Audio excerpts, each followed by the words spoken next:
16 सोमवार व्रत सनातन हिंदू धर्म के व्रत के पूजा का विशेष महत्व माना जाता है। ऐसे में आपके कई बार 16 सोमवार का व्रत का नाम भी सुना होगा। जो कुंवारी कन्याएं विवाह आशा से भगवान शिव के नाम पर रखती हैं, सुहागन स्त्री भी इस व्रत को भगवान शिव शंकर के प्राप्ति के लिए रखती है। मान्यता के अनुसार ये व्रत पुरुष भी भाग्योदय के लिए रखते हैं, सौभाग्य प्रदान करता है। 16 सोमवार व्रत की पहली कथा।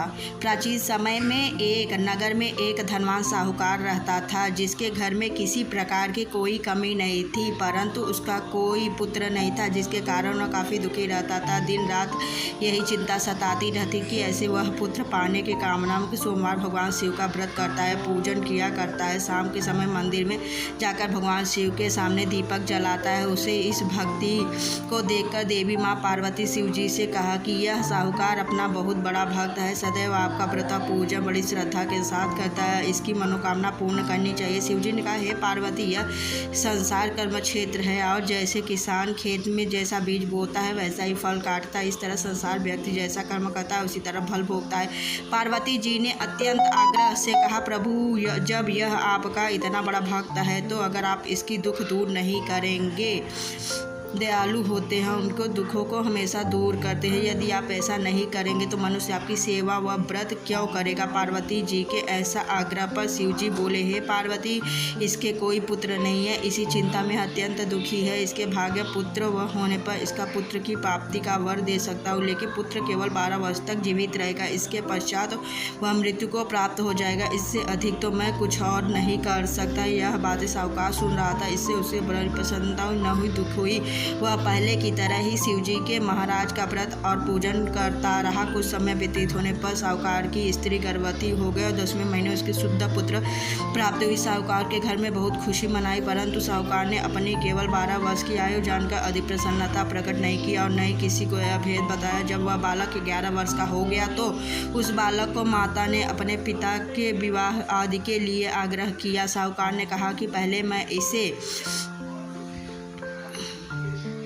बालक को काशी जी पढ़ने के लिए ले जाओ और रास्ते में जिस स्थान पर भी जाओ यज्ञ और ब्राह्मणों को भोजन अवश्य कराते जाना। फिर वह दोनों मामा भांजे यज्ञ करते, ब्राह्मणों को भोजन कराते काशी जी की तरफ रवाना हुए। रास्ते में उसने एक शहर में गुजरना पड़ा, जहाँ उसने बारात लेकर आया था। वहाँ एक आँख से काना था। उसके पिता को यह बात की बड़ी चिंता हो रही थी, कहीं वह देख कन्या माता पिता विवाह अवश्य में करना दे। इस कारण जब उसने अति सुंदर सेठ के लड़के को देखा तो उसके मन में विचार आया, क्योंकि दरवाजे समय इस लड़के के वर का काम चलाया जा। ऐसा विचार कर पिता ने और उसके मामा की बात को राजी कर दिया। फिर लड़के वर के कपड़े पहना दिए, घोड़े पर चढ़ाकर दरवाजे पर ले गया। तब कल्पना पूर्वक इस वर को पिता ने सोचा कि यदि विवाह कार्य भी इसी लड़के द्वारा करवा दी जाए तो क्या बुराई है। मामा से कहा, यदि आप फेरे और कन्यादान का काम कर दे तो बड़ी कृपा होगी, इसके बदले मैं आपको सारा धन दूंगा। तो स्वीकार कर लिया और विवाह कार्य भी बहुत अच्छी तरह से संपन्न हो गया। परंतु जिस समय लड़का जाने लगा तो उसने राजकुमारी के चुन्नी के पल्ले पर लिख दिया, तेरा विवाह तो मेरे साथ हुआ, परंतु जिस राजकुमार के साथ तुझसे भेजा जा रहा है वह कांख से काना है, मैं काशी जी पढ़ने जा रहा हूँ। लड़के के जाने के पश्चात उस राजकुमारी ने जब अपनी चुन्नी पर ऐसा लिखा हुआ देखा तो राजकुमार के साथ जाने से मना कर दिया और कहा कि मेरा पति नहीं है, मैं विवाह के साथ नहीं हुआ। तो काशी जी पढ़ने गया। राजकुमार के माता पिता अपनी कन्या को विदा नहीं किया और बारात वापस चली गई। सेठ का लड़का और मामा काशी जी पहुंच गए। वहां जाकर लड़के ने पढ़ना शुरू कर दिया। जब लड़का की आयु 12 वर्ष हो गई तो उन्होंने यज्ञ रचा था। लड़के ने अपने मामा से कहा, मामा जी, आज मेरी तबीयत कुछ ठीक नहीं। लेकिन मामा ने कहा, अंदर जाके आराम कर लो। लड़का अंदर जाके सो गया। थोड़ी देर बाद उसके प्राण निकल गए। जब उसने मामा ने आकर देखा तो वह मुर्दा पड़ा हुआ था। बड़ा दुख हुआ और उसने सोचा कि अगर मैं रोना पीटना मचा दूंगा तो यज्ञ का कार्य अधूरा हो जाएगा, जो कि सही नहीं आता। उसके जल्दी यज्ञ का कार्य समाप्त किया। ब्राह्मणों के जाने के बाद रोना पीटना आरंभ कर दिया। संयोग उसी समय शिव पार्वती उधर से जा रहे थे। जब उन्होंने जोर जोर से रोने की आवाज़ सुनाई दी तो पार्वती जी ने महाशिव जी से कहा कि हे प्रभु,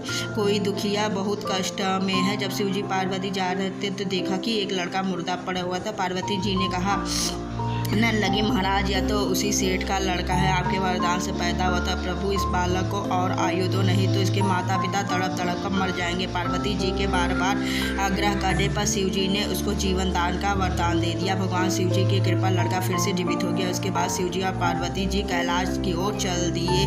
इसके पश्चात वह लड़का और उसका मामा उसी यज्ञ को आरंभ ब्राह्मणों को भोजन कराते हुए घर वापस लौट आए। वहाँ पर आकर उन्होंने यज्ञ आरंभ कर दिया तो उस लड़के के ससुर ने उसको पहचान लिया और महल में ले जाकर बड़ी खातिरदारी की साथ ही दासी को संपूर्ण आदरपूर्वक लड़के और जमाई को विदा कर दिया। जब वह अपने शहर के निकट आए तो मामा ने कहा कि पहले मैं तुम्हारे घर जाकर खबर कर आता हूँ। जब उस लड़के का मामा घर पहुँचा तो लड़के के माता पिता छत पर बैठे हुए थे और यह प्रण रखा था कि यदि मेरा पुत्र कुशलतापूर्वक लौट आएगा, राजी खुशी नीचे आऊँगा, वरना मैं अपने यही प्राण त्याग दूंगा। इतने में उस लड़के के मामा आकर यह समाचार जब पुत्र वापस आ गया नहीं आया तो उसके मामा शपथ पूर्वक अपनी पुत्री के स्त्री के साथ बहुत सारा धन साथ लेकर आया है। बड़ी प्रसन्नता के साथ माना जाता है कि इसी प्रकार जो कोई भी सोमवार के व्रत करते हैं, धारण करते हैं, सुनते हैं, सुनाते हैं, भगवान की सारी मनोकामना पूर्ण करते हैं।